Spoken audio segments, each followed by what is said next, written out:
എല്ലാവർക്കും പുതിയൊരു വീഡിയോയിലോട്ട് സ്വാഗതം. നമ്മൾ പഠിച്ചുകൊണ്ടിരുന്നത് 7ാം ക്ലാസ്സിലെ ഫസ്റ്റ് ചാപ്റ്റർ ആയിരുന്നു. ഇത് നമുക്ക് അതിലെ 12th ക്വസ്റ്റ്യൻ നോക്കാം.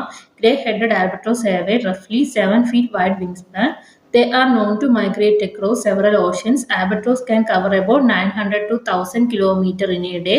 One of the longest single trip recorded is about 12,000 km. How many days would such a trip take to cross the Pacific Ocean approximately? അതായത് ആൽബട്രോസിന്റെ വിങ് സ്പാൻ എന്ന് പറയുന്നത് 7 feet വൈഡ് എന്ന് പറഞ്ഞിട്ടുണ്ട്. അപ്പോൾ ഈ ആൽബട്രോസ് ഒരു ദിവസം എത്ര ഡിസ്റ്റൻസ് കവർ ചെയ്യും? 900 to 1000 കിലോമീറ്റർ ഈ ആൽബട്രോസ് കവർ ചെയ്യും ഒരു ദിവസം.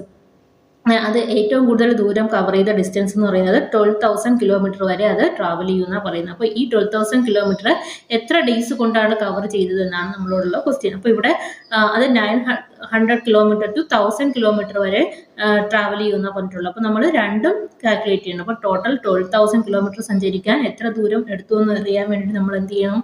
ഒരു ദിവസം സഞ്ചരിക്കുന്ന ദൂരം കൊണ്ട് ഡിവൈഡ് ചെയ്താൽ മതി. അപ്പോൾ ഇവിടെ ഫസ്റ്റ് നമ്മൾ 900 കൊണ്ട് ഡിവൈഡ് ചെയ്യുക, ദെൻ 1000 കൊണ്ട് ഡിവൈഡ് ചെയ്യുക. ഓക്കെ, ഞാൻ ഇതിന് ആൻസർ ഇവിടോട്ട് എഴുതാം. ടോട്ടൽ ട്രിപ്പ് എന്ന് പറയുന്നത് എത്രയാണത്? ടോട്ടൽ ഡിസ്റ്റൻസ് കവർ ചെയ്തിട്ടുള്ളത് 12,000 ആണ്. അപ്പോൾ നമുക്ക് total trip equal to 12,000 kilometre. Then ഒരു ദിവസം എത്ര ദൂരം കവർ ചെയ്യും? 900 to 1000 കിലോമീറ്റർ വരെ കവർ ചെയ്യും അല്ലേ? അപ്പോൾ നമുക്ക് എന്ത് ചെയ്താൽ distance covered in A day, distance covered in A day 900 to 1000 kilometre. Okay, ഇനി എന്താണ് ഇത്? ഒരു ദിവസം 900 കിലോമീറ്റർ വെച്ചാണ് ട്രാവൽ ചെയ്തെങ്കിൽ എത്ര ഡേയ്സ് എടുത്തു? അപ്പോൾ നമ്മൾ എന്ത് ചെയ്യണം? ഫസ്റ്റ് 12,000 900 കൊണ്ട് ഡിവൈഡ് ചെയ്യുക. ഓക്കെ, അപ്പോൾ estimated number of days if it flies 900 kilometre per day അല്ലേ?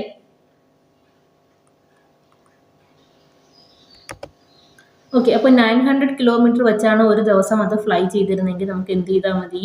12,000 ഡിവൈഡഡ് ബൈ 900 ചെയ്യുക. അപ്പോൾ ഈ 900-ലെ 2 സീറോസ് ക്യാൻസൽ ചെയ്യും, 12,000-ലെ 2 സീറോസ് ക്യാൻസൽ ചെയ്യും. ബാക്കി എന്താ ഉള്ളത്? 120 ഡിവൈഡഡ് ബൈ 9 അല്ലേ? അത് ചെയ്യുമ്പോൾ നമുക്ക് 13.3 ഡേയ്സ് എന്ന് കിട്ടും. 13.3 ഡേയ്സ് കൊണ്ടാണ് ഇത്രയും ദൂരം കവർ ചെയ്യുന്നത്. അപ്പോൾ ഈ 13.3 നമ്മൾ റൗണ്ട് ചെയ്ത് 14 ഡേയ്സ് എന്ന് എടുക്കാം. ഓക്കെ, ഇനി നമ്മൾ എന്ത് ചെയ്യണം? ഈ 12,000 വീണ്ടും 1000 കൊണ്ട് ഡിവൈഡ് ചെയ്യുക, അപ്പർ ലിമിറ്റ് കൊണ്ട് ഡിവൈഡ് ചെയ്യുക അല്ലേ? അപ്പോൾ estimated number of days if it flies 1000 kilometre per day,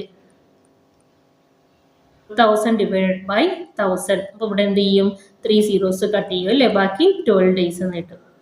അപ്പോൾ നമ്മളിവിടെ ആദ്യം ചെയ്തപ്പോൾ 14 ഡേയ്സ് എന്ന് കിട്ടി, ഇപ്പോൾ 12 ഡേയ്സ് എന്ന് കിട്ടി. അപ്പോൾ ലാസ്റ്റ് നമുക്ക് എന്ത് കൺക്ലൂഡ് ചെയ്യാം? therefore it would be approximately 12 to 14 days for complete 12,000 kilometer trip. അപ്പോൾ അതിന് എത്ര വേണം?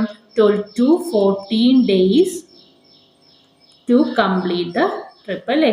to complete 12,000 കിലോമീറ്റർ അല്ലെങ്കിൽ the trip എന്ന് എഴുതാം. therefore 12 to 14 days to complete 12,000 kilometre എന്ന് പറയാം. അപ്പോൾ ഇന്നത്തെ ക്ലാസ് കൂട്ടുകാർക്ക് മനസ്സിലായെന്ന് കരുതുന്നു. അപ്പോൾ എല്ലാ കൂട്ടുകാരും ചാനൽ ലൈക്ക് ചെയ്യുക, സബ്സ്ക്രൈബ് ചെയ്ത് സപ്പോർട്ട് ചെയ്യുക. ബാക്കി ക്വസ്റ്റ്യൻസും നമുക്ക് മറ്റൊരു വീഡിയോയിൽ കാണാം. അതുവരെ